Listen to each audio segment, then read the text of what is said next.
What's up, everybody? Welcome to the Number 3 podcast. I got a couple of things to talk about this morning. It's kind of concerning. Everything, when you wake up, everything in the world is concerning these days, man. It ain't like it was before. We are living in troubled times. We are. Some of us don't even know it. So I was watching the Liberal Hive Mind, beautiful podcast that's on X and Twitter. All these beautiful channels, YouTube. And one of his shows or one of his videos, he was like in the city of Seattle. You have this nonprofit group that gets out, they clean up the neighborhood, they pick up needles and pick up poop and human waste. And they have been, if I'm not mistaken, they have been fined, asked to stop. Listen, if you live within a city, you pay your taxes. It's your city's duty to keep the streets clean, to keep the sidewalks clean, to keep the grass cut.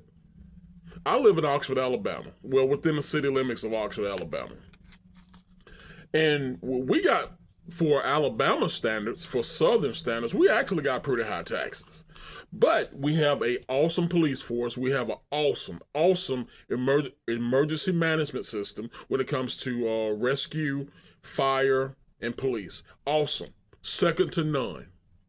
And I mean that, second to none. Shout out to the Oxford Police Department. Shout out to the Oxford Fire Department. Shout out to EMS in Oxford. You guys are on point. I love each and every one of you. You have been there for me, even when you didn't know you was being there for me. You've been there for the community. With that said, you would think a city like Seattle, with some of the most beautiful scenery on planet Earth, would thank these community volunteers for cleaning up human waste off the street, cleaning up needles, foil. And I'm like, foil? Because in the video, she stated foil 100 times. And I'm like, foil? Well, foil got something to do with, I guess, like you're shooting up heroin or fentanyl. And I'm like, she says, an epidemic. But the city is fining these people. I don't know the size of the fine. And giving them basically a cease and desist order to stop. She also stated that within the city of Seattle, they actually distribute drug paraphernalia. But they don't want nobody cleaning it up. Now, I'm going to go 100% full conspiracy and say, you know what? You got a lot of businesses, companies that's based out of Seattle.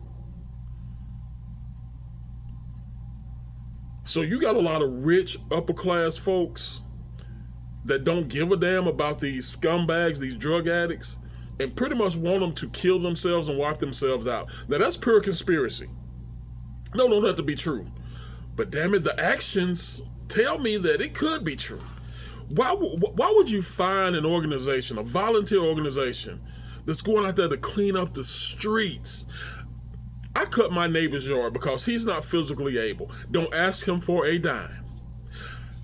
I want his yard to look good. I want my yard to look good. Don't ask him for a dime. But that's like, I'm going over there to cut his grass, and he's suing me for cutting his grass when he can't. And if he don't cut his grass, the city's going to fine him for not upkeeping his yard. I don't get it.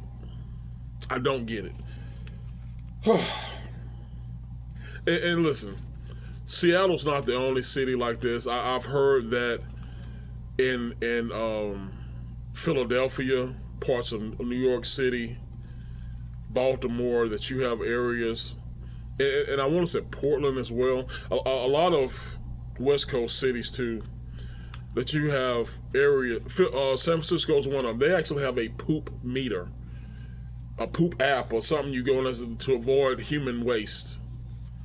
But you have a lot of cities like this where you have areas that nobody desires to go down except drug addicts and drug users and drug dealers.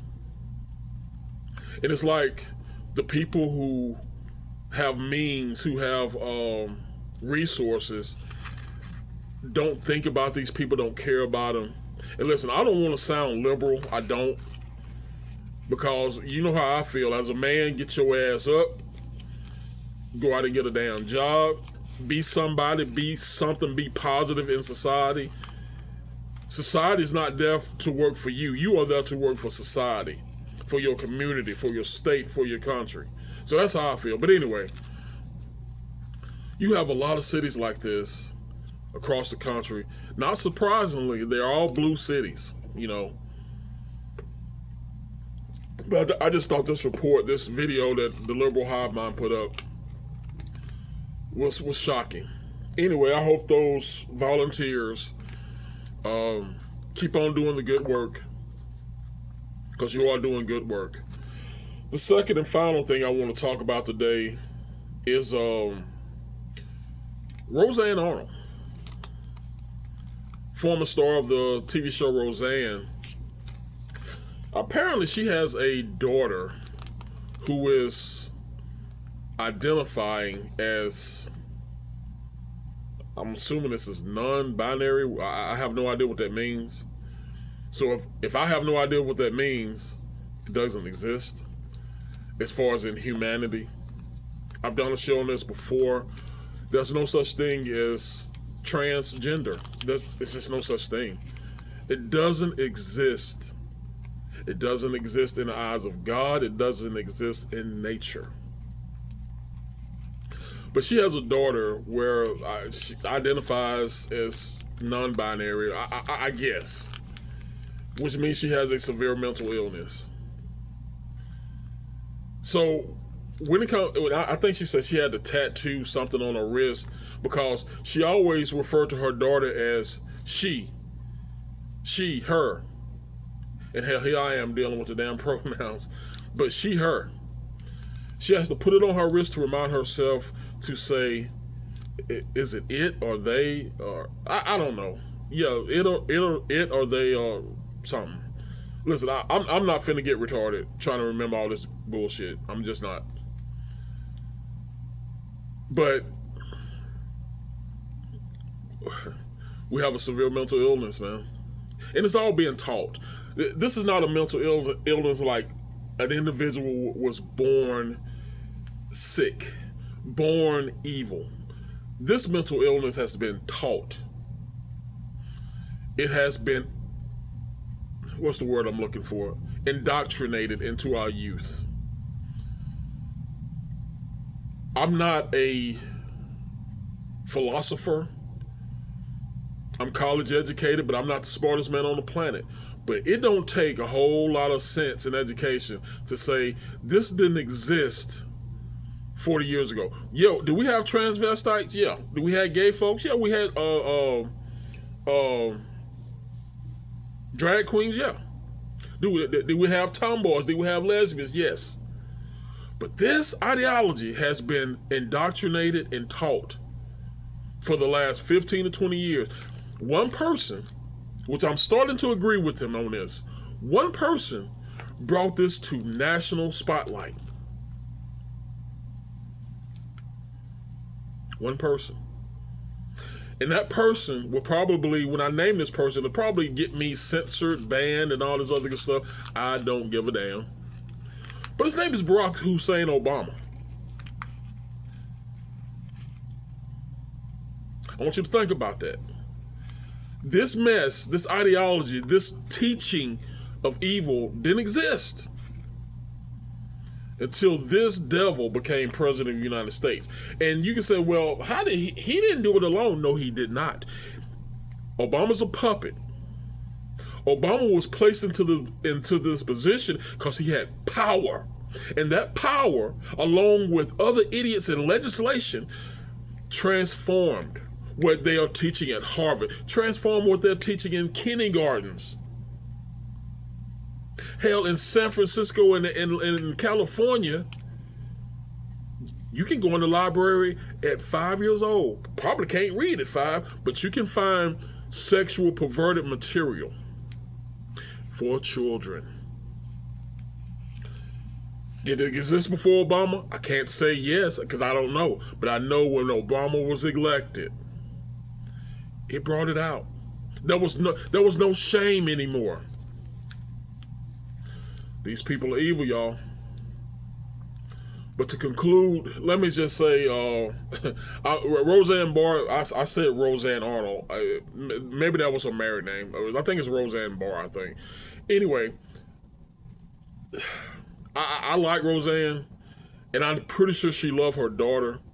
But damn, don't co-sign on the damn delusion. Just don't co-sign on it. Call her, whatever the hell her damn name is. She a her, she a she. Nothing else. When you start going by their rules, you have bent the knee. Any man come in my face and got on a fucking dress and talking about he's a her, I swear to God, I slap the shit out of him. I promise you I will slap the shit out of him. I don't play that. I don't play that. I'm not finna fall off into your delusional world.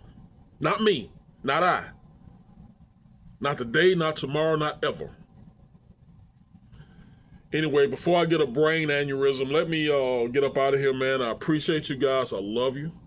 In the name of the Father, Son, and Holy Spirit, we keep him first. And I'll see you next time.